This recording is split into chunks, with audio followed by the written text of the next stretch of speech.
Buenas tardes ya a todos. Lo que vamos a hacer hoy aquí tiene mucho que ver con la materia con la que trabajamos en nuestra Facultad de Historia y en concreto en la asignatura que en principio se debía de impartir en esta hora de clase, que es Historia del Próximo Oriente en la Antigüedad. Tengo aquí a mi lado al profesor doctor Jesús Herrerín, que es una persona destacada en el ámbito académico español e internacional en estudios de restos humanos, en paleopatología, en antropología física, específicamente con el Egipto faraónico, pero no solo con el Egipto faraónico. Jesús Herrerín, antes que cualquier otra cosa, para mí, os lo tengo que decir también, es un gran amigo, un excelente compañero con el que llevo ya varios años compartiendo la experiencia de la misión arqueológica española en la necrópolis de Tebas, en Egipto, y es, académica y científicamente hablando, un referente, insisto, nacional e internacional en lo que es el estudio de los cuerpos, de los restos humanos, la paleopatología, la antropología física aplicada al campo de la arqueología en la historia antigua. Él ha trabajado durante muchos años en diferentes misiones arqueológicas en Egipto, que es lo que a mí particularmente, en fin, y a nosotros en la Universidad de Sevilla, en mi departamento de Historia Antigua, pues nos interesa. Ha trabajado con equipos norteamericanos punteros. También tiene proyecciones en otros ámbitos de la arqueología, como América Central. Ahora mismo lleva un trabajo muy importante en Panamá, en estudios arqueológicos precolombinos en América Central.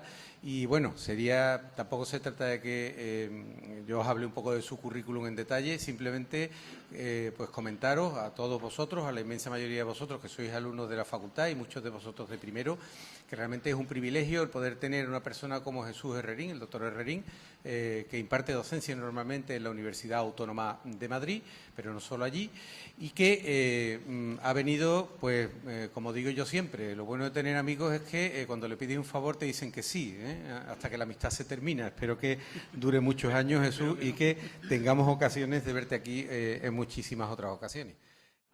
Bueno, en primer lugar, dar las gracias al profesor Serrano. Y para mí es un placer estar aquí rodeado de gente entusiasta y que quiere saber un poquito más sobre este mundo.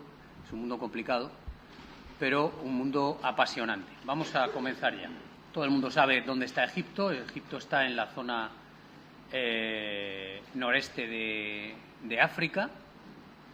Estos son los límites del Egipto actual, que no coinciden con el Egipto faraónico en su máximo esplendor, pero que sí que contiene muchos de los principales sitios arqueológicos. Como veis, Egipto es un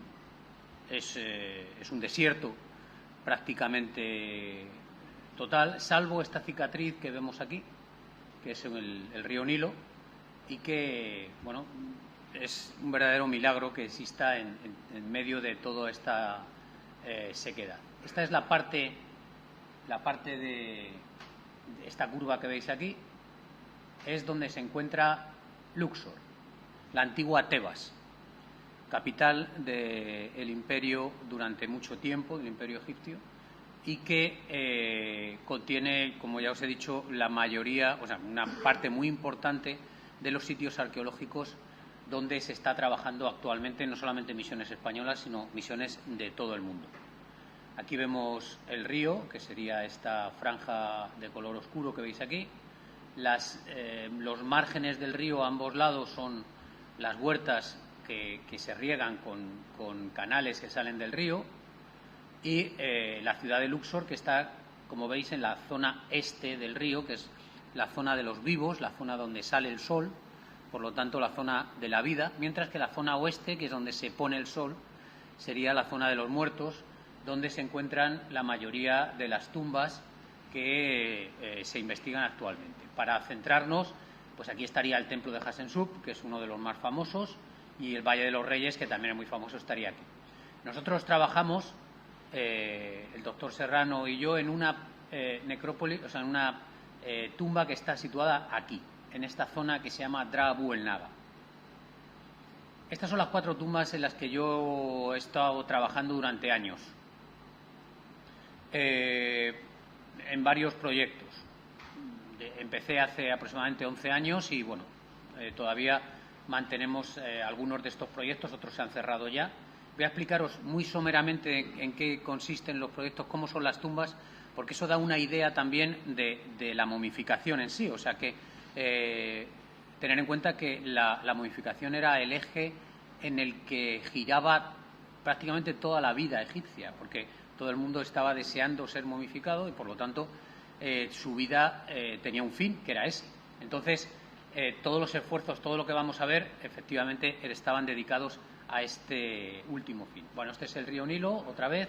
Estos serían las huertas que os he hablado antes. Este es el desierto. Como veis, la separación entre lo que es el desierto y lo que es la huerta es nada, es una línea. Se puede trazar con un lapicero. Y aquí están algunas de las tumbas. ¿Vale? Las 4 tumbas que he estado trabajando. Este es el templo de Hatshepsut, la Valle de los Reyes está aquí atrás. Vale. Empezamos por la tumba de Yehuti, que es la que estoy compartiendo con el doctor Serrano. Es una tumba bastante grande. Esta sería la tumba de Yehuti, pero se ha ido ampliando y ya tenemos varias tumbas, varios agujeros llenos de momias todos y de restos óseos, y que están deseando que haya gente para trabajar. Un conjunto de personas que trabajamos en este proyecto, que es uno de los proyectos más grandes que hay actualmente en Luxor, con muchos investigadores y muchos trabajadores egipcios que llevan con nosotros muchos años. Las momias se encuentran muchas veces, están violentadas, están saqueadas por los ladrones de las tumbas, los ladrones de las tumbas que existen, han existido y existirán. O sea, no os creáis que es una cosa de las películas, esto es verdad. O sea, las tumbas normalmente han sido saqueadas prácticamente todas. ¿Y qué buscan en las tumbas? Pues buscan objetos de valor, tanto en el ajuar como dentro de las momias. Ahora os explicaremos algunas de los descubrimientos de objetos que se les han pasado a los saqueadores y nosotros los hemos encontrado. ¿Cómo se encuentran las momias? Pues normalmente, así como las veis aquí, en cámaras amontonadas. Algunas están completas, como es este caso, otras están fraccionadas. Hay una pierna por aquí, una cabeza por allí, el tórax roto, y nosotros lo que hacemos es excavar, sacar todos estos restos y trabajar con ellos. ¿Qué se hace? Bueno, pues evidentemente se toma nota de todo lo que se puede, macroscópicamente, se fotografía todo, se limpia muy bien y luego se pasa al estudio pormenorizado.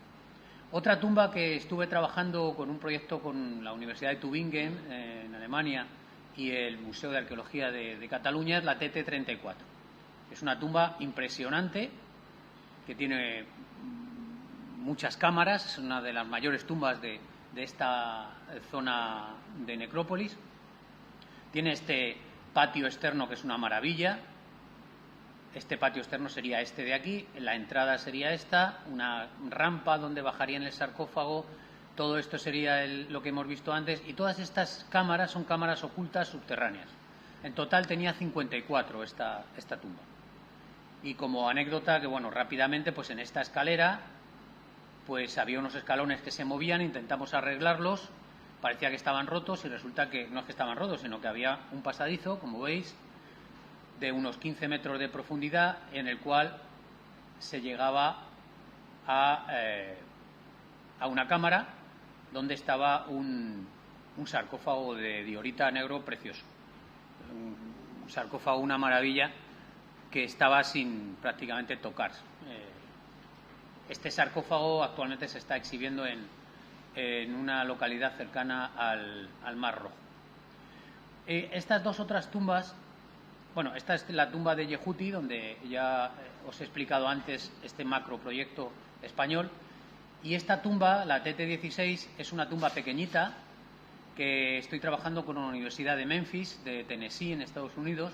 Es una tumba pequeña, con un grupo de trabajo pequeño, como veis no tiene nada que ver con lo que hemos visto antes, pero que me ha dado muchas satisfacciones porque es una tumba con 2 habitaciones solamente, pero con un pasadizo, ese pasadizo que todas las tumbas tienen, donde más o menos secreto, donde se llegaba a un agujero donde se enterraba el sarcófago. Pues ese pasadizo de unos 50 metros, subterráneo, estaba lleno de restos momificados y restos humanos.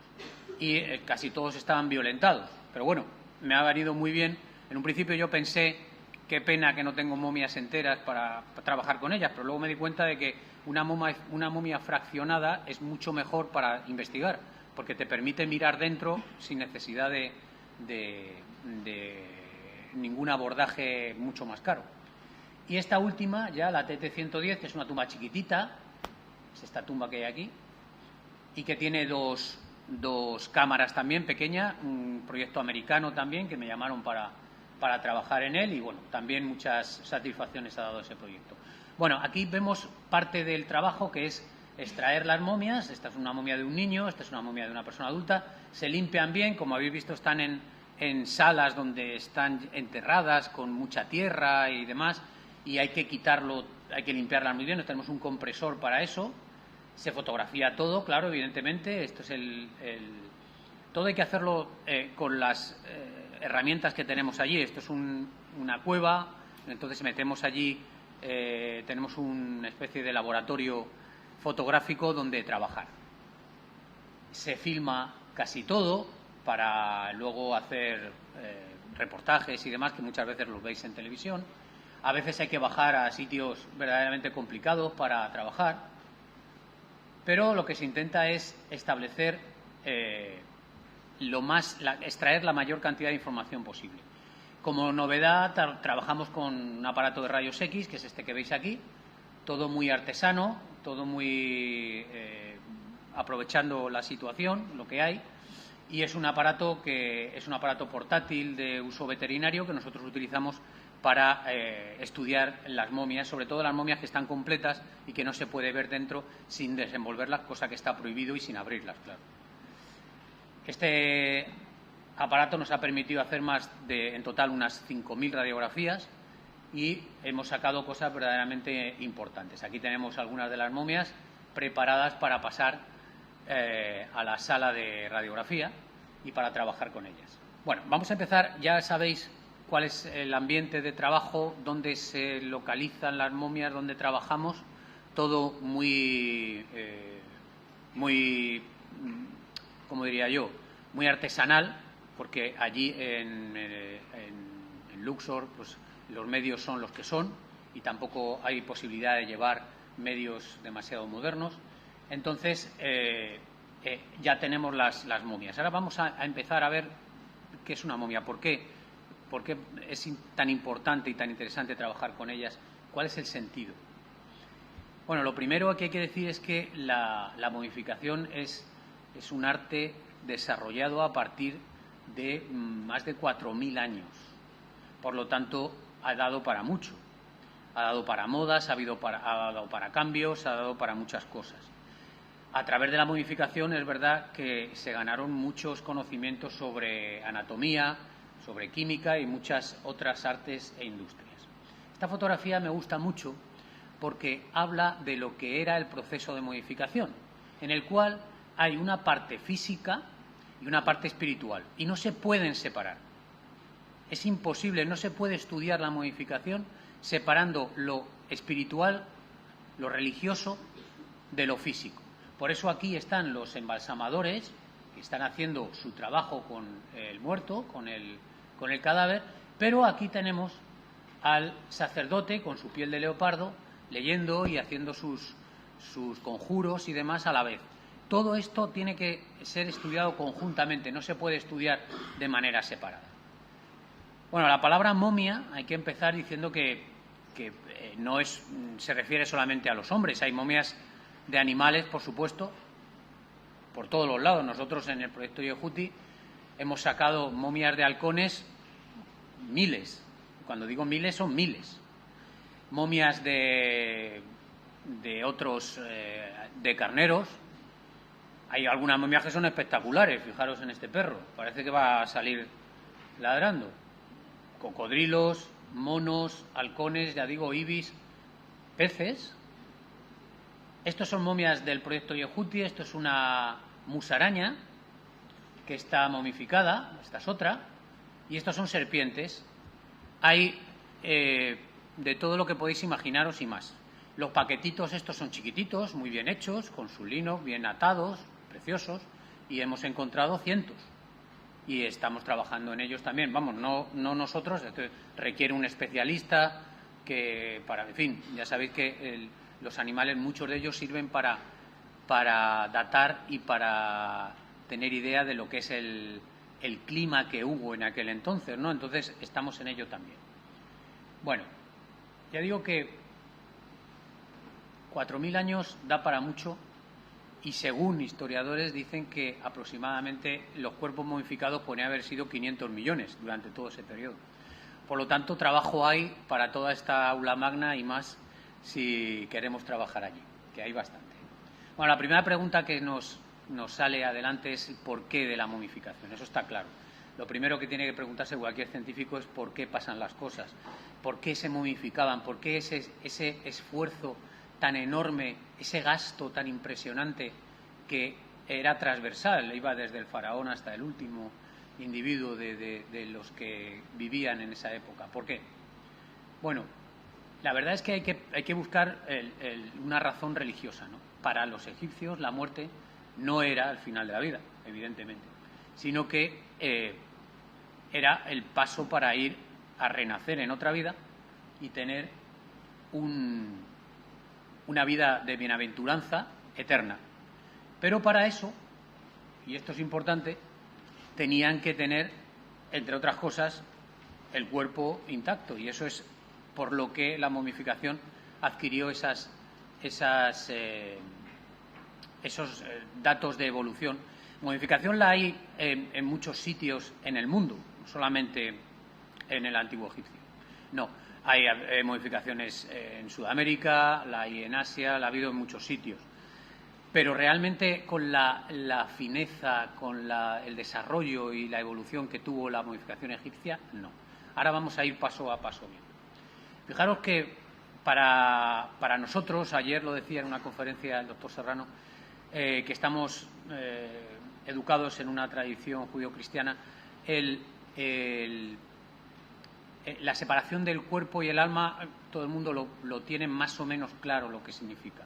Sin embargo, para los antiguos egipcios, el alma en sí, como una cosa única, no existía. Existían todas estas cosas que eran fuerzas inmortales y espirituales, y que juntas conformaban lo que nosotros denominamos alma, o sea, la parte espiritual.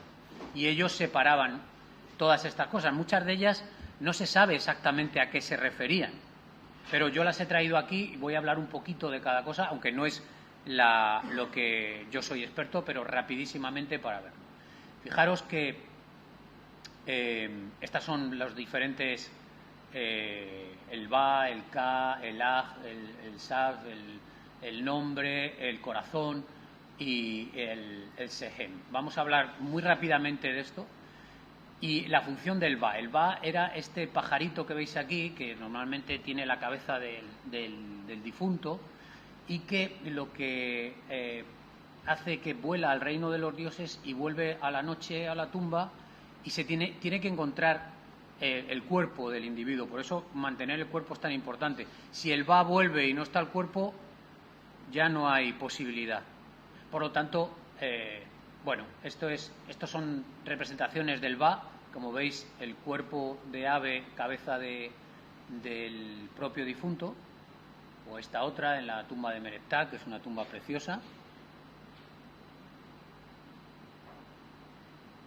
Más representaciones. El Ka, algunos dicen que es el doble, que se hacía a la vez que el cuerpo se va haciendo en el nacimiento. Algunos lo interpretan como una fuerza vital. El caso es que el Ka abandona el cuerpo en la muerte y hay que procurar luego que se junte con el cuerpo otra vez para que reviva. Y por eso el Ka, fuera del cuerpo, el cuerpo se queda sin fuerza, sin nada, ¿no? Luego el Ka tiene que volver para que la persona pueda revivir, ¿vale? El Aj, pues también tiene una parte que no sabemos exactamente qué es lo que significa. Parece ser como la luz interna de la vida, ¿no? Y que se refleja en las estrellas, que podría ser, cada estrella podría ser cada uno de los muertos que han conseguido el Aj y que están viviendo para siempre en la otra vida. La sombra para los egipcios era muy importante. Era una persona, o sea, era algo que se movía con la persona, que estaba con la persona, que no le abandonaba, que era rapidísimo y que realmente el Ba era, o sea, la sombra la vemos representada en algunas tumbas como una cuestión muy importante. Los muertos no tienen sombra. Toda la tradición nuestra se nos ha quedado en una cosa muy curiosa que vemos en las películas, y es que los vampiros, que no tienen alma, se miran en el espejo y no se ven, porque no tienen sombra. Una cosa curiosa. Bueno, el caso es que hay otras fuerzas espirituales que no voy a entrar en ellas, voy a pasarlas muy rápidamente, que son el Hakan, el Sehem, y vamos a parar un poquito en esto. En el nombre, que realmente era muy importante para los egipcios, el nombre era importantísimo, porque el Ba, cuando vuelve a la tumba, bien se encuentra el cadáver, bien una estatua que lo reemplaza, o bien el nombre. Por eso el nombre era importantísimo y tenía que estar en todos los lados. Y por eso en las tumbas lo vemos repetido hasta la saciedad, cosa que han venido muy bien para los arqueólogos y para los investigadores, porque sabemos muchas veces a quién está dedicada esa tumba, porque el nombre está por todos los sitios. De hecho, cuando alguien quería fastidiar a otro predecesor que le había molestado en la vida, pues lo que hacía era borrar el nombre. Y borrar el nombre era, pues, una de las mayores fastidios que se le podía hacer a una persona fallecida. Y es lo que se llama la damniato memoria. Y se ve perfectamente en muchos templos, como el templo de Hatshepsut. Aquí tenemos cómo está picoteado, con mucho cuidado, solamente la parte de su nombre. Eso sería como negarla la vida eterna. Y no solamente el nombre, sino si yo picoteo la estatua, el Ba cuando llega no sabe dónde tiene que ir. Por lo tanto, también es una manera de acabar con la memoria de esa persona, por lo tanto, acabar con su más allá. Cosas que nos van interesando ya para meternos en la parte física de la momificación. El corazón. El corazón para los egipcios era la víscera más importante. No el cerebro. El cerebro para ellos no valía, no tenía importancia. Era el corazón donde estaba la sede de las emociones, del pensamiento, de la inteligencia. Todo eso estaba en el corazón, cosa que nos ha quedado a nosotros. Cuando una persona se porta mal, le decimos, no tienes corazón. O cuando me gusta una chica, hago un corazón y digo Pepito y María. O sea, todo eso viene de aquí. El corazón para los egipcios tenía una doble visión. Era una víscera que bombeaba sangre. De hecho, ellos dicen en los papiros médicos que se oye la sangre por las venas, lo cual quiere decir que el corazón tenía una función y que ellos sabían más o menos cuál era. Y luego tiene la función de la sede del pensamiento y todo lo demás que nosotros radicamos en el cerebro y que ellos lo radicaban en el corazón. Bueno, es tan importante que es el único órgano que se deja en la momificación dentro de la momia. Y cuando, por cuestiones del proceso de momificación, se arrancaba, se tenía que sustituir con un amuleto. Ese amuleto era un escarabajo. Escarabajo famoso que habéis visto muchas veces, pues eso se colocaba en la zona del corazón cuando el corazón había sido extraído. ¿Vale? ¿Y el corazón por qué era importante? Pues porque, evidentemente, cuando el muerto, que es este señor que vemos aquí, conducido por Anubis, que es este dios con cabeza de chacal, le lleva a presencia de Osiris, pues tiene que pasar muchas pruebas y la última de ellas es el pesaje del corazón. Aquí le vemos el corazón colocado en una balanza y una pluma de Mat, a veces es la misma diosa Mat, colocada en la otra. Y aquí hay una diosa mala, digamos, que se llama Amit, que está esperando a ver qué pasa.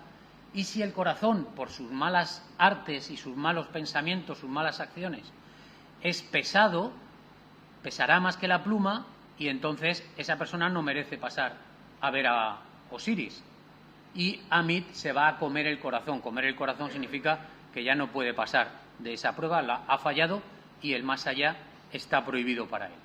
Cuando pasa esta prueba, que normalmente, claro, en las tumbas todo el mundo la pasa, pues le vemos aquí a Horus, aquí este Stot que está tomando nota de todo, y Horus que lleva a presentarle a Osiris, que es el dios de los muertos, para que pase por la puerta hacia el más allá. Este sería el resumen final. Fijaros, la tradición cristiana de esto bebe mucho. Yo fui a Sarajevo una vez a un congreso y vi esto y a mí me pareció impresionante. Es el arcángel San Miguel, que tiene una balanza, con una momia, y aquí tiene una momia colocada. No sé si la llegáis a ver, aquí hay otra, y está midiendo con la espada a ver si ha hecho buenas acciones o malas. Realmente la tradición cristiana también bebe en esto. Bueno, el cuerpo físico, evidentemente, era la sede donde residían todas las fuerzas espirituales, pero como es mortal y vemos que el cuerpo, yo entierro a un familiar y voy a verlo al cabo de los años y resulta que ya no está el familiar, sino que están los huesos, si tengo suerte no hay nada, entonces hay que tener mucho cuidado con eso, hay que proteger el cuerpo, evidentemente. Y entonces esto ellos lo tenían bien claro. Fijaros lo que dice el libro de los muertos: no permitas que se pudran mis miembros, poseo mi cuerpo, estoy vivo, estoy firme, me he despertado en paz, no me he descompuesto, mis vísceras no se han descompuesto, no he sufrido daños, mis ojos no se han descompuesto. O sea, está diciendo a la muerte, le está diciendo, está en la plegaria, está en la jaculatoria, que diríamos nosotros, o en el conjuro, que realmente no está muerto, o sea, que los órganos siguen vivos. Eso es lo que él quiere decir en esto, ¿no? Y evidentemente el muerto tiene sus necesidades y por eso en las tumbas nos encontramos de todo: comida, bebida, instrumentos, cosas, en fin, cosas que el individuo necesitaría en la otra vida. Y por último está lo que es el cadáver en sí, que es muy importante, sobre todo en la ceremonia que lleva desde que la persona muere hasta que se le deja en la tumba. Bueno, vamos a ver cuál es la historia de la momificación y cómo hemos logrado saber lo que sabemos de la momificación. Bueno, actualmente no hay ningún manual escrito por los egipcios sobre cómo se debían momificar. Todo lo que sabemos lo hemos sacado de estas fuentes que veis aquí: los autores clásicos, en papiros, representaciones en tumbas, los datos arqueológicos que conseguimos en los estudios que se están haciendo y los estudios paleopatológicos que cada vez tienen más fuerza en las misiones arqueológicas.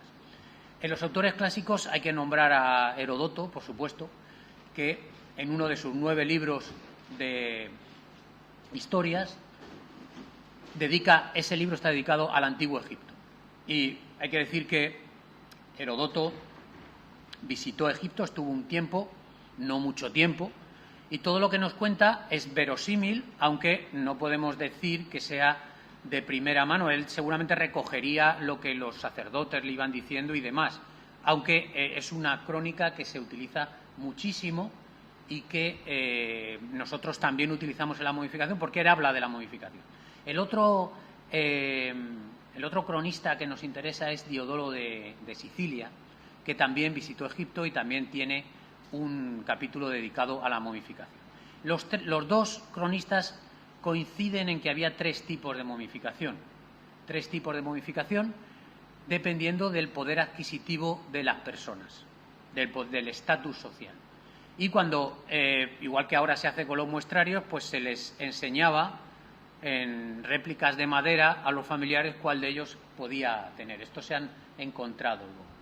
Y Heródoto nos habla de los 3 procedimientos. El más caro, que es el que se utilizaba en la élite, faraones, sacerdotes, aristocracia, pues era muy complejo, con muchos pasos, que es el que vamos a ver aquí, ¿vale?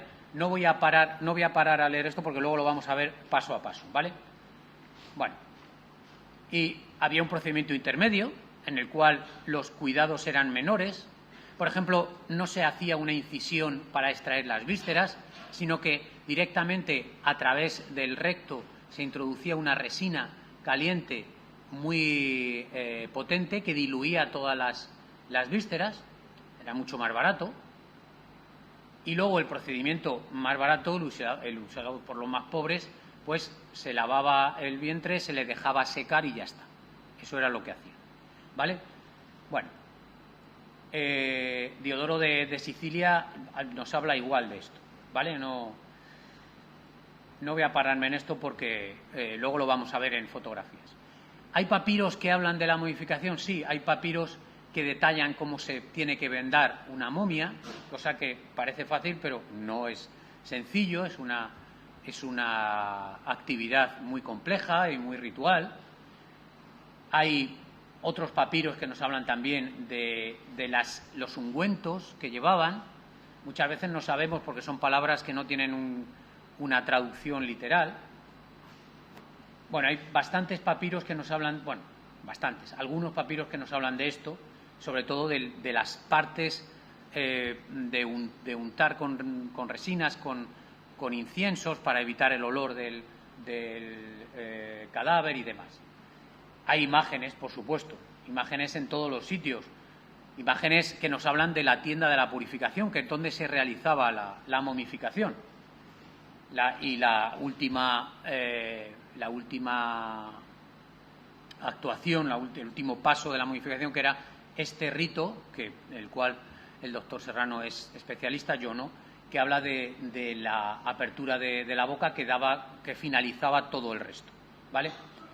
Evidentemente, los datos arqueológicos nos hablan de momificaciones desde el principio del periodo predinástico, donde, debido al clima egipcio, los egipcios se dan cuenta de que si entierras un cadáver en la arena y lo dejas, al cabo del tiempo encuentras esto. Y eso para ellos es un impacto y dicen, hombre, es una momificación natural, ¿vale? Se llama Ginger y está en el British Museum. Se llama Ginger por el pelo que tiene color pelirrojo, ¿vale? Entonces, ellos lo que hicieron al principio fue esto mismo, pero ayudándolo. Y luego se dieron cuenta de que si ayudaban más, la momificación era mejor. Y si reemplazaban la naturaleza por pasos a dar por ellos, pues la cosa seguía mucho mejor. Y eso se fue complicando a lo largo de todos estos años, ¿vale? La momificación natural, por lo tanto, sería el primer paso, dado el clima tan impresionante que tiene Egipto y que permite una momificación natural prácticamente perfecta. Luego se dieron cuenta que, evidentemente, el enemigo de la momificación es la putrefacción. Y la putrefacción se lleva a cabo por bacterias. Las bacterias están sobre todo en los intestinos. ¿Qué hay que hacer? Quitar los intestinos cuanto antes. Ellos se dieron cuenta rápidamente que la putrefacción empezaba por ahí. Empezaba por los sitios donde había agua. Había que quitar el agua, había que quitar los sitios donde hay bacterias. Y ellos, aunque no sabían lo que era una bacteria, sabían dónde empezaba. Y empezaron a quitar las vísceras. Eso fue lo primero. Empezaron a quitar en la dinastía 3 y 4, cogían las vísceras y las metían en los vasos canopos, que vamos a hablar luego de ellos, y a partir de la 4 sacaban el cerebro a través de la nariz, como vais a ver luego, ¿vale? Y luego, a partir de estas dinastías, la cosa se fue complicando en un proceso muy lioso y muy complejo que vamos a empezar a ver ahora, hasta que Teodosio la prohíbe, la momificación, debido al cambio a la religión cristiana del Imperio Romano, en el año 392 después de Cristo. O sea que estamos hablando de más de 4.000 años en el proceso. Bueno, esto es una tumba, la tumba TT23, que es de una concesión rusa, en el cual hay unos grabados muy buenos donde se ve la mesa de momificación y estos dos señores que están trabajando con el difunto. Vamos a reconstruir entonces cuál era la momificación. Una persona fallece y la momificación empezaba 4 días después de la muerte. El duelo se hacía en la casa del difunto, como pasaba en España hasta hace muy poco, donde ahora con los tanatorios no ocurre, pero seguramente vuestros abuelos, vuestros padres incluso, os hablarán de que antes los muertos se velaban en las propias casas. Y de aquí se llevaba, en una procesión funeraria, hasta la casa de la purificación, la casa de la momificación. Esta casa de momificación estaba alejada de la ciudad, en sitios altos donde corriera el aire. ¿Por qué? Porque el olor, como podéis entender, era verdaderamente importante. Aquí tenemos una tienda de momificación con una mesa de momificación y aquí tenemos los señores que están trabajando y el sacerdote que os he dicho antes con la cara de Anubis colocado aquí. ¿Vale? La momificación no solamente se dedica al cuerpo, sino también luego todos los cartonajes y todo lo que lleva detrás. Pero fijaros, he traído esta diapositiva y esta otra, porque son cartonajes que hemos encontrado este año en el proyecto Yehuti, en el cual están pintados con betún y con resinas. Y fijaros el ambiente que debía de haber en estas casas de momificación, porque esto que veis aquí son moscas que han quedado atrapadas en mientras el señor estaba dando el tinte. Imaginaros la cantidad de moscas que había en esta zona. Fijaros aquí, esta mosca se ve perfectamente las alas y todo. Y quedaron atrapadas en el tinte hace 3.000 años y aquí están. O sea que la cuestión era peliaguda cuanto menos. Bueno, vamos a empezar ya lo que es la momificación en sí. Ya tenemos el cuerpo en la mesa de momificación. Bueno, lo primero es colocar el cuerpo en la mesa de momificación y se le lava el cuerpo. A veces se le depilaba completamente, otras no. Se le lava bien con una solución de agua, con natrón. El natrón es una sal natural que hay en Egipto, en muchos sitios, pero en Egipto también los hay, que tiene sales de sodio, de potasio, en fin, es una solución salina muy potente. Luego veremos por qué es tan importante. Se lava con patrón, como veis aquí.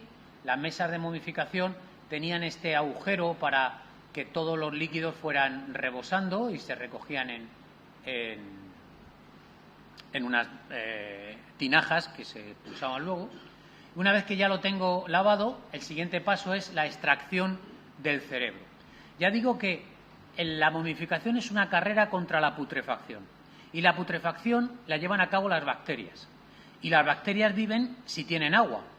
Si no tienen agua, no viven. Eso lo sabemos perfectamente. Nosotros cuando queremos conservar una cosa, se puede conservar por congelación, se puede conservar por muchas cosas, pero sobre todo por desecado. El desecado, los jamones cuando los colgamos, para desecarlos para que duren más, el bacalao. Todo esto se debe a que el alimento pierde el agua. Si el agua no existe, la bacteria no puede vivir. ¿Qué es lo que tiene más agua en nuestro cuerpo? El cerebro llega a tener hasta un 90% de agua. Lo primero que sacaban ellos era el cerebro. O sea que tontos no eran, como vamos a ver. Bien, ¿cómo lo sacaban? Pues a través de la nariz, con estos ganchos que se han recuperado en algunas tumbas. Lo que hacían era, como veis aquí en esta momia, introducían el gancho, rompían los cornetes, rompían el tabique nasal, hacían un agujero en la parte del cerebro más accesible, que es la criba del etmoides, ahora veréis cuál es, y por ahí, con ese gancho, cogían el cerebro, iban tirando hasta que lo vaciaban. ¿Veis aquí? Por ejemplo, se ve perfectamente por cuál de los dos agujeros introdujeron y manejaron el alambre para poder sacar. Este señor que lo haría era diestro, porque la narina izquierda es la que está dilatada, la otra no. Hay veces que es la otra narina, pero normalmente la mayoría era diestra y lo hacía por esta otra. Esta es una momia de una mujer bastante guapa que tiene esta zona, como veis, muy ampliada. Y esta es la zona por donde ellos atajaban, entraban dentro. La zona que está justamente entre el techo de una órbita y la otra. Esta es una chapucera momificación. El que hizo esto estaba aprendiendo o tenía prisa o era una cosa muy rápida y muy, como he dicho antes, chapucera. Porque realmente hay momificaciones chapuceras y hay momificaciones para quitarse el sombrero por el que lo ha hecho. Esta, por ejemplo, es chapucera. Vamos a ver una chapucera y una muy buena. Esta es tan chapucera, fijaros, por la nariz ha abierto el hueco, ¿lo veis? Se ve perfectamente, introduciendo, ha roto, pero en la rotura ha roto también parte de la órbita, al manejar el gancho metiéndolo. Órbitas que están rotas en la parte de la pared de la órbita que da a las fosas nasales, porque la persona que ha intentado llegar hacia el cerebro no era muy habilidosa y lo ha hecho así, mal. Ahora voy a presentar una que está muy bien hecha. Bueno, esto sería un cráneo. Le hemos quitado la parte de la calota, la parte superior, y esta parte que veis aquí con una criba como si estuviera agujeritos, se llama la criba del etmoides, y es un lugar por donde entran los nervios olfativos, y es el lugar más fácil para entrar, que se puede romper mejor, y ellos utilizaban este sitio. Lo demás es tejido muy duro, pero esto no, esto es un tejido muy criboso, muy como una lámina, y entonces por aquí es por donde entraban. Vamos a ver algún caso, por ejemplo que el que lo hizo era un auténtico artesano. Fijaros que ha roto exactamente la criba, pero no ha tocado los techos de las órbitas. Lo ha dejado perfecto. Fijaros, un auténtico artista. Este es un niño, por ejemplo, que también tiene el agujero en la parte izquierda de su narina, y estos son partes de los instrumentos que se utilizaban. Aquí tenemos otros también, y aquí tenemos una cosa que se llama cuchara de narices, y es, una vez extraído todo el cerebro, con esta cuchara se colocaba en las narinas y se introducía resina caliente para tapizar toda la cara interna del encéfalo, y que las partes que se habían quedaran atrapadas por esa resina y no se pudieran pasar a la putrefacción. Muchas veces utilizaban tanta resina que sobraba, y como estaba colocado en la mesa, esto luego cristaliza y se ve perfectamente aquí en el occipital. A veces se ve mucha más resina, como en este caso. ¿Veis? En este caso de aquí atrás se ve muy bien por dónde han entrado. Lo veis aquí, falta parte del hueso, ¿no? Realmente han entrado por aquí. Y luego han echado resina y esta resina se ha quedado en parte en esa zona. Más resina, en fin, vale. ¿Siempre era por ahí? Pues no, hay veces que no extraían, hay cerebros que no están extraídos, y otras veces se extraían por otro lado, por ejemplo por el foramen magnum, o sea, por la parte del cerebro por donde entra la médula espinal. Y algunas veces se ha visto también por un ojo, pero yo más que los autores que dicen esto, yo le doy, en vez de que era el sitio para extraer el cerebro, era el error del falta de pericia a la hora de entrar, que rompían en las órbitas también. Pero nos hemos encontrado, este es uno de Montenhat, que tenía la parte de la base del cráneo rota, incluso en el interior tenía pues un cerebro, este cerebro que veis aquí, seco, que tiene más de 3.000 años, cosa que es increíble. Estas son de las cosas que... Bueno, no hay ninguna... ¿Qué se hacía con los restos del cerebro? Nada. Para los egipcios no tenían importancia. No se ha encontrado ningún recipiente especial para el cerebro, ni nada que nos lleve a pensar que el cerebro era colocado en algún sitio especial como algo importante, como ya veréis que ocurre con el estómago y con todo lo demás.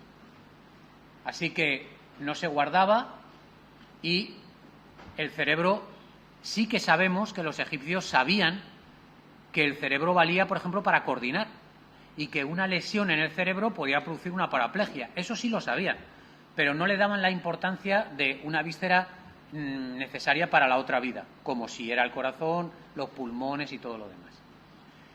El siguiente paso era extraer las vísceras. Ya digo, lo primero, parar la putrefacción. Quito el cerebro porque tiene mucha agua, quito las vísceras porque tienen muchas bacterias. ¿Y cómo accedo al interior de la cavidad abdominal?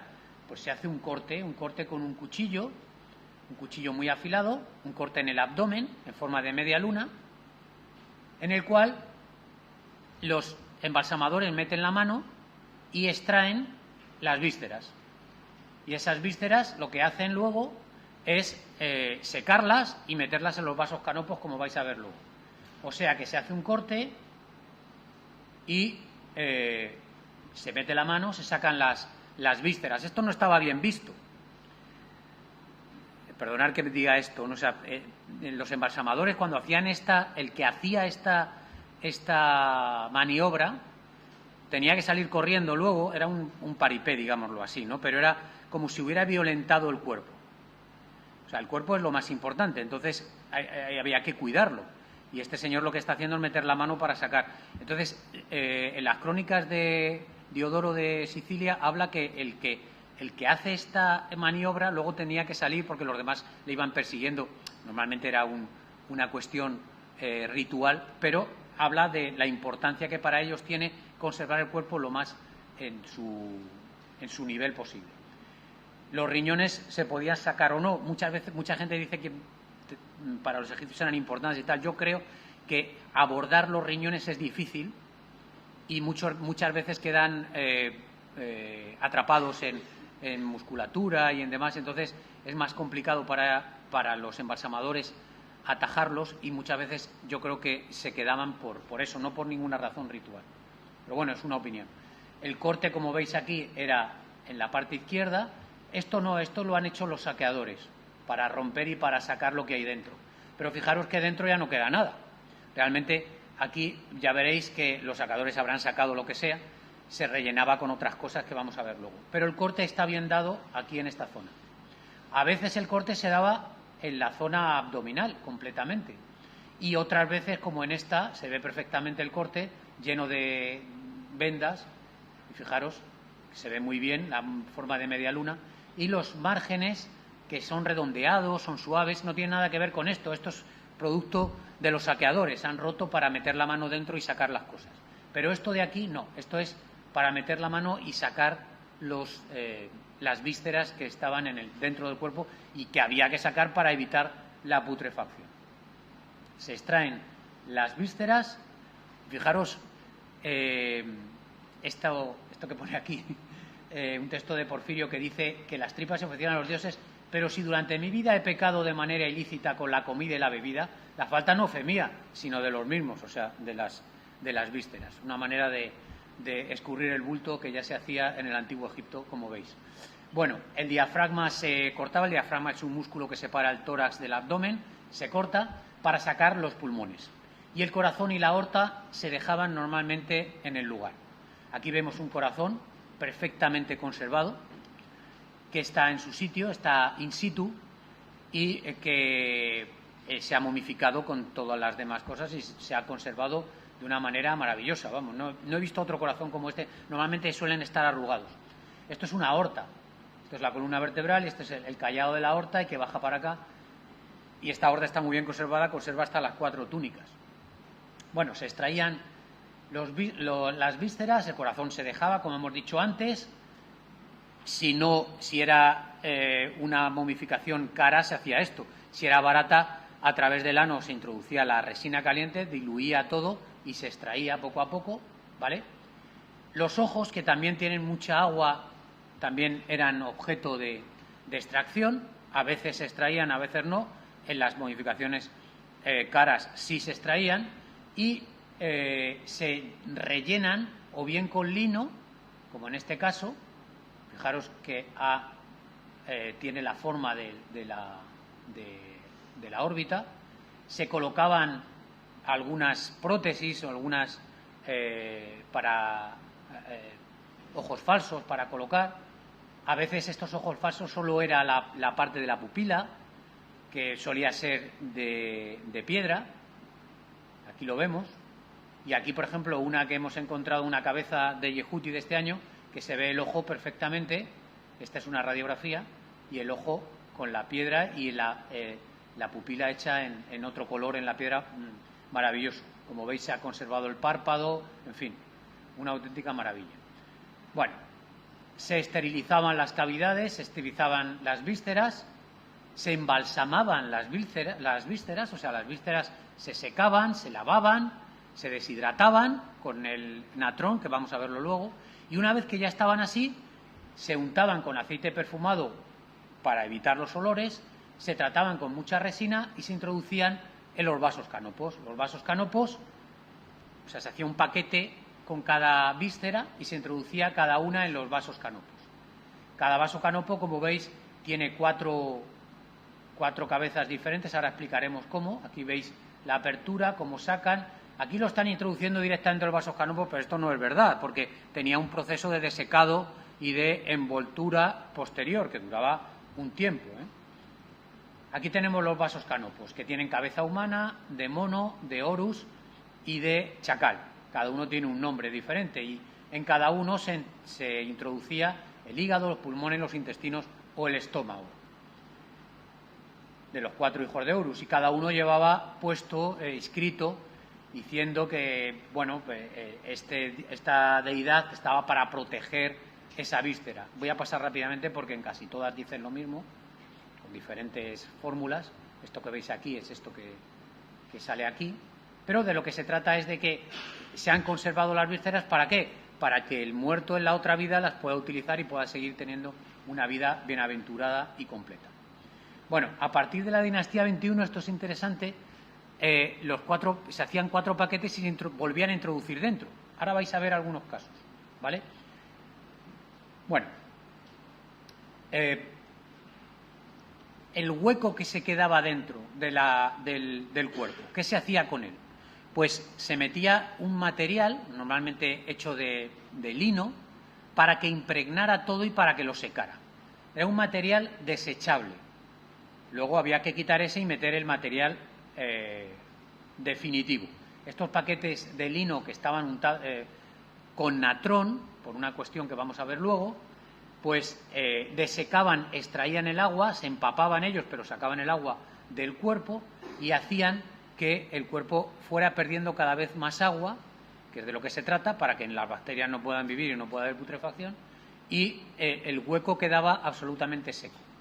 Estos paquetes se han conservado porque todo lo que estaba en contacto con el cuerpo no se podía tirar luego así como sí, y estos paquetes se han encontrado. De hecho, por ejemplo, Howard Carter, para descubrir la tumba de Tutankamón, primero descubrió unas vasijas que contenían estos paquetes y él supo desde entonces que la tumba de Tutankamón no podía andar lejos. Entonces el radio de búsqueda se centró cercano a estas vasijas especiales que estaban conteniendo estos paquetes que no eran definitivos. Y ahora viene la segunda fase, que es muy importante, que es la desecación del cadáver. Para que el cadáver se mantenga tiene que perder todo el agua. Hay un proceso físico que se llama ósmosis, supongo que habéis oído hablar de él, y habla de que cuando dos disoluciones de diferente concentración de sales se ponen en contacto, separadas por una membrana semipermeable, las membranas de las células humanas son semipermeables, las concentraciones, o sea, el agua pasa de donde hay más concentración, de donde hay menos concentración a donde hay más, para intentar igualar concentraciones. Bien, si yo coloco el cuerpo humano en una disolución con mucha sal, la disolución con sal está más concentrada que las células humanas. Por lo tanto, las células humanas, el agua que hay adentro va a salir de la célula directamente, gratis. Eso es lo que provoca, por ejemplo, que en el Mar Muerto no haya vida. Porque si yo echo un pez en el Mar Muerto, como la concentración de sal en el agua del Mar Muerto es enorme, entonces el pez intentaría igualar las concentraciones perdiendo agua y moriría, ¿entendéis? Bueno, pues los egipcios llegaron a esta conclusión, que colocando al muerto en salmuera, que es lo que están haciendo, el muerto iba a perder agua. Y si pierde agua, las bacterias no pueden estar, no pueden vivir, no hay putrefacción, el cuerpo se mantiene para siempre. Esta era la parte más importante y más larga, porque, como veis, están enterrando al muerto en la mesa de momificación en natrón, lo están tapando. Estas mesas tenían que ser, esta es una mesa fabulosa que hay en el Museo de El Cairo, que es de mármol, y constantemente estaban reponiendo el natrón y los fluidos recogidos por esta zona de aquí, como ya habéis visto. ¿Vale? ¿Veis? Toda esta zona de aquí era la recogida todos los fluidos del cuerpo. ¿Cuánto tiempo? Pues unos 40 días más o menos. 40 días donde el cuerpo va exudando todo el agua que se recogía y se desechaba. Hay varias mesas de momificación que se han recuperado, algunas de estas las que pongo aquí, pero vamos, básicamente era eso. Bueno, se extraía entonces el relleno temporal, ¿vale? se tapizaba la cavidad interna con resinas y se colocaban los rellenos permanentes, los que se iban a quedar en la momia ya. Y estos eran normalmente paquetes que podían contener tierra, podían contener natrón, arena, vegetales, bueno, de todos los tipos. ¿Veis estos paquetes que veis aquí? Para dar volumen al cuerpo y que el cuerpo se pareciera lo más parecido, que fuera lo más parecido a la realidad posible. Esto es un TAC y veis los paquetes dentro. Estos son momias que hemos trabajado nosotros este año y veis este paquete tan enorme que está colocado en el interior, este otro de aquí también. Paquetes como este otro que vemos aquí, o como este grandísimo que ocupa todo el abdomen. O incluso, fijaros, este paquete que se encuentra entre las piernas de este niño. Esto lo hemos visto varias veces, no sabemos exactamente por qué. Estamos investigando a ver por qué. Una vez que se colocaban esos paquetes, la herida esa que le he hecho en la incisión para sacar las vísceras había que taparla. ¿Y cómo se tapaba? Pues se colocaba esta chapita de Horus sobre la incisión. Y esto es una fórmula mágica para decir que el cuerpo no estaba tocado. Aunque se hubiera hecho lo que se hubiera hecho con él, esto mágicamente dejaba el cuerpo como estaba. Nosotros hemos descubierto una placa de Horus este año. Esto es un torso de una momia en el cual, como veis, los ladrones se han cebado, han roto todo, pero se les ha pasado, en rayos X se ve, esta plaquita en el lado izquierdo, justamente donde estaba el corte. Esta plaquita era una placa con el ojo de Horus, que está pintado aquí. Voy a pasar esto porque es como la sacamos, pero bueno. Esta es la placa, ¿veis? El ojo de Horus, perfecto, colocado. Es una placa que está cincelada, muy bien trabajada, y está compuesta, la composición es de estaño y de plomo. Por eso se pudo doblar y los saqueadores, cuando rompieron el cuerpo para extraer las cosas que había dentro, doblaron la placa y no la vieron, pasó desapercibida para ellos, gracias a lo cual la estamos observando nosotros aquí. Bueno, el cuerpo se untaba con resinas aromáticas para evitar el olor, se taponaban todos los orificios. Fijaros aquí cómo se ve muy bien cómo se taponaban los orificios nasales, la boca, los ojos. Aquí se ve desde dentro, estos son como los taponcitos que nos ponía nuestra madre cuando nos salía sangre de la nariz. Pues aquí tenemos estos tapones, el tapón de la boca y los tapones de los orificios nasales. Y volvemos ya a la última parte, que es también muy importante, que es vendar el cuerpo. La última parte del vendaje de la momia, el embalsamamiento en sí. Y aquí tenemos muchas cosas importantes. ¿Cuántos metros de lino llevaba una momia? Volvemos a lo de antes, dependiendo si era una momia de alto standing o bajo. Pero se han llegado a contar hasta 500 metros en una momia. 500 metros de lino. Es una barbaridad, ¿eh? Muchísimo, pero bueno. Y conforme voy vendando, voy colocando los amuletos. Por eso los saqueadores lo saben muy bien y rompen todo para extraerlos. Por ejemplo, este amuleto que pasó desapercibido para los saqueadores, de un ojo de Horus, de un lazo de Isis, o estas pulseras metálicas en otra momia. Aquí lo vemos mejor. O este escarabajo que está colocado en el lugar del corazón. O esto que hemos descubierto este año, estas plaquitas metálicas en el lugar del corazón de este torso, de esta momia. Se hizo radiografía, se observó esto, junto con estos amuletos que veis aquí, estos son los amuletos que hemos visto antes, y estas piececitas que estaban talladas, como veis aquí, con diferentes cosas. Se limpió todo muy bien, se extrajeron las plaquitas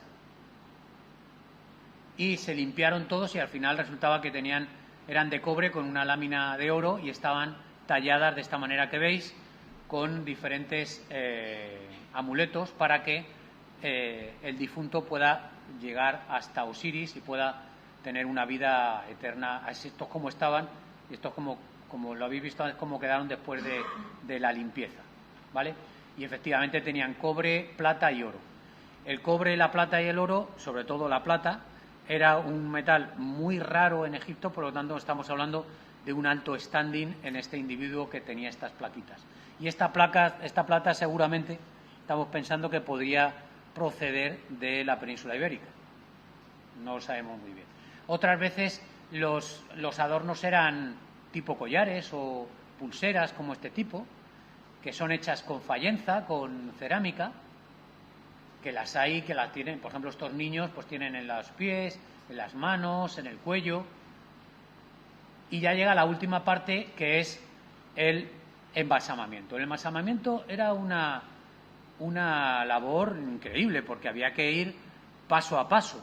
En las momificaciones caras, primero cada dedo, luego la mano, luego el brazo, luego el cuerpo con los brazos, luego las piernas primero los dedos, luego los pies, luego la pierna separada, luego las dos piernas juntas, luego todo el cuerpo junto. Todo eso hace que vayamos sumando metros y metros de lino y encontramos, y estos vendajes se pegaban al cuerpo con goma o con resina y se colocaban entre medias las joyas y los amuletos que hemos visto antes. Hemos visto momias escritas con conjuros o con el nombre o con pasajes del libro de los muertos, momias que tienen vendas que se pegan a la piel fenomenal. Y sobre todo, mirad, por ejemplo, esta momia es una maravilla, es una momia con un cuidado increíble. El lino era absolutamente, se podía tocar, vamos, te podías liar tú la mano, o sea, el lino que tiene 4.000 años. Era un hombre, como veis, y fijaros, sí, pero traigo esta fotografía porque fijaros que el pene también está vendado. Y está tan bien vendado que se ve el glande, se ve el prepucio, se ve todo. Realmente la técnica de vendaje era impresionante. La técnica de momificación en sí es impresionante porque se han conservado las huellas digitales. Nosotros hemos sacado huellas digitales a las momias. Fijaros en este pie, cómo se observan. Fijaros en estos dedos que hemos sacado en Yehuti. Estos dedos se fotografiaron, fijaros. Estas fotografías me las traje aquí. Yo trabajo con la policía científica. Le llevé al SAID, que es un programa donde cada vez que nosotros nos ponemos el dedo en el carnet de identidad o lo que sea, eso va recogiendo todas las huellas digitales de todos. Y cuando hay un crimen o un robo o lo que sea y hay que comparar, se coge, por ejemplo, habéis visto en CSI muchas veces, en las películas y tal, un vaso con una huella digital. Entonces se hace la fotografía y se pone en el SAID. Y el SAID es un programa que lo que hace es definir los puntos característicos. Ya sabéis que las huellas digitales son únicas. Ni tan siquiera los gemelos homocigóticos que tienen el mismo ADN tienen las mismas huellas digitales. Son diferentes, ¿eh? Es lo único que les diferencia. Bueno, pues en un juicio, para que el juez diga que esa huella que se ha encontrado en la escena del crimen es la del sospechoso, tiene que haber como mínimo 12 coincidencias, 12 puntos característicos igual. Nosotros en las huellas egipcias hemos sacado 45 puntos característicos, lo cual es increíble. Y entonces, bueno, la policía científica no se lo podía creer. Cuando llevamos estas fotos, decía, no, esto no puede ser. Claro, no se puede comparar con nada porque no hay registro de huellas de los antiguos egipcios. Si los hubiera, pues podríamos saber cuál era la persona que había. La modificación era tan buena que, fijaros, se conservan las pestañas, se conservan las uñas perfectamente, se conservan las manos de una manera increíble, que esto es verdaderamente es un placer y una responsabilidad enorme trabajar con esto, porque estás hablando de una persona que ha vivido hace 4.000 años y que está hablando contigo, está hablando un lenguaje científico, pero está hablando contigo. Hay que saber responderle. Y todo eso está escrito, está dicho en su cuerpo. Y esto es muy importante que todo lo tengamos en cuenta. Fijaros, está una persona muy cuidada, tenía una manicura hecha perfecta.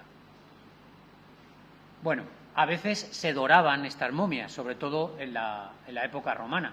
Y hemos visto momias doradas en el cráneo, hemos visto en los ojos, en las manos.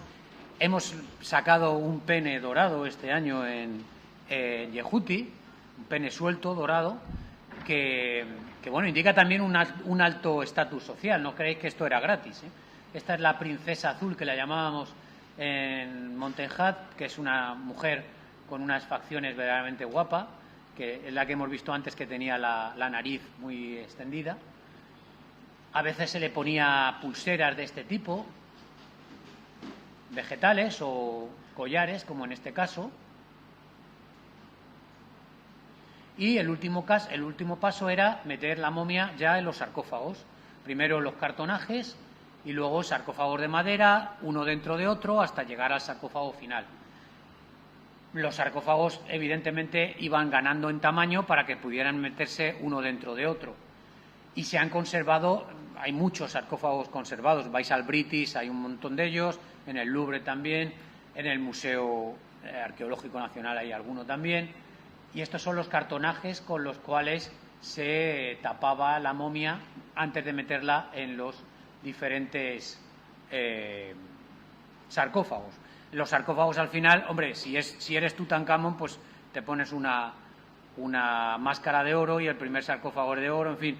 Si no, pues evidentemente pues es de madera o de maderas caras y maderas preciosas también. Y lo último ya era el ritual de la apertura de la boca, que veis aquí, que era, realmente no se llegaba a tocar a la momia, no es que se le abriera la boca físicamente a la momia, no, era una manera de abrir la boca para que en ese momento entraran todas las fuerzas espirituales que hemos dicho antes y la momia pudiera resarcir en el otro mundo.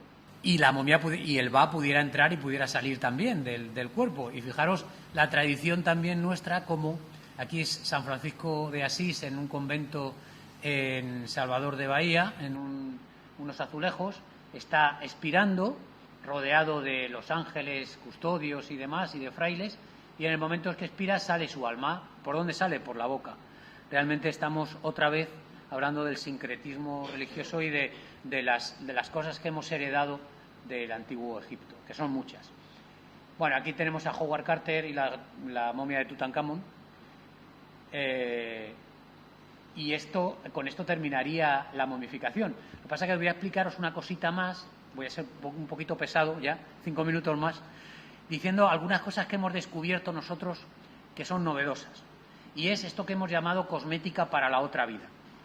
Hemos descubierto que los antiguos egipcios no solamente conservaban el cuerpo, sino que lo intentaban mejorar. O sea, si la persona había sufrido alguna enfermedad, algún mal, alguna tara física durante su vida, el embalsamador no solamente conservaba el cadáver para la otra vida, sino lo que intentaba mejorar el cuerpo para que no pasara los males que pasó en esta. Y aquí encontramos alguna cosa interesante, aparte de peinados con henna o algunas cosas que hemos visto de acicalamientos o de peinados especiales, no solamente tintes, sino también peinados con formas especiales, como en este caso. Bueno, total, que yo con esto voy a terminar ya y vemos algunas de las cosas que se hacían. Esto no valía para la vida, pero sí se ha conservado algunas prótesis. Tengo un caso yo que no lo he traído porque lo estoy publicando ahora, de un médico que tiene es una momia que está en mal estado. Habíamos conservado el cráneo solo y resulta que vimos que un diente estaba girado. Lo tenía, la cara interna del diente estaba hacia afuera. Bueno, pasa algunas veces. Hay gente que tiene los dientes girados y actualmente se opera, se coloca. Antiguamente no, claro. Bueno, nos llamó la atención, empezamos a investigar. Y estaba en tan mal estado de conservación esa momia que la mandíbula cayó, se desprendió.